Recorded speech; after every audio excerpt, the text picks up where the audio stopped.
আসসালামু আলাইকুম। দেখুন, বাস্তবতা হচ্ছে এমন, উদাহরণস্বরূপ দুজন ব্যক্তি, একজন ইসলাম প্র্যাকটিস করেন, ইসলাম অনুযায়ী চলার চেষ্টা করেন, ইসলাম অনুযায়ী নিজের ড্রেস আপ করেছেন। আরেকজন ব্যক্তি শুধু পরিচয় বহন করেন মুসলিম হিসাবে, ইসলাম পালন করেন না, ইসলাম অনুযায়ী তার পোশাক পরিচ্ছদ না।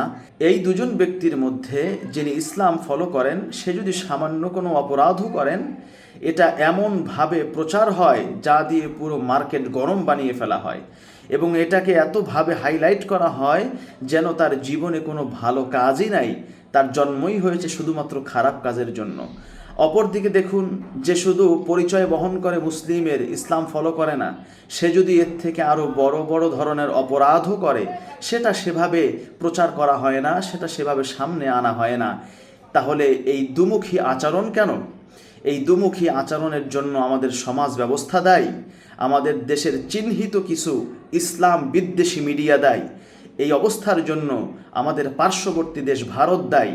এই দুমুখী নীতির বিরুদ্ধে আমাদের সোচ্চার হতে হবে। অপরাধ যেই করবে সেটাই প্রচার হতে হবে, কারো বেলায় কম কারো বেলায় বেশি এমনটা হওয়া চলবে না।